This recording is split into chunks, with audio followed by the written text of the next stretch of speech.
মুসলিম সমাজের সবচেয়ে বড় যে জালিয়াতিটা হয়েছে সেটা হইল কলেমা নিয়া জালিয়াতি।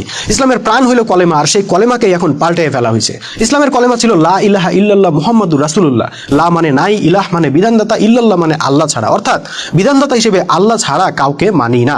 ভাই, রাসূলের যুগে সাহাবীদের সাথে কাফের মুশরিকদের যত দ্বন্দ্ব হয়েছে, সংঘাত হয়েছে, ওইসব দাড়ি টুপির জন্য হয় নাই। কি জন্য হয়েছে জানেন? কারণ একটাই, সাহাবীরা আবু জাহেলদের তৈরি বিধান মানতে চায় নাই, শুধু আল্লাহর বিধান মানতে চাইছেন।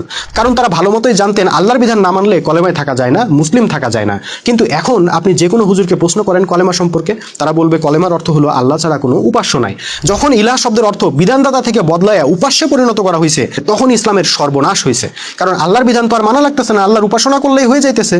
এর ফল আপনারা নিজেরাই দেখতে পাইতেছেন। আজকে মুসলিম বিশ্বের প্রত্যেকটা দেশে মানুষ নামাজ পড়ে, রোজা রেখে, জিকির আজকার করে আল্লাহর উপাসনা করতেছেন, কিন্তু তাদের জাতীয় জীবনে চলতেছে মানুষের তৈরি বিধান। তারা এখন মসজিদে ইমাম নিয়োগ দেয় আল্লাহর উপাসনা করার জন্য, আর রাষ্ট্রে এমপি নির্বাচন করে আইন বিধান রচনার জন্য। ভালো মুসলমান হওয়ার জন্য এখন আর আল্লাহর বিধান প্রতিষ্ঠা করতে হয় না, আল্লাহর উপাসনা করলেই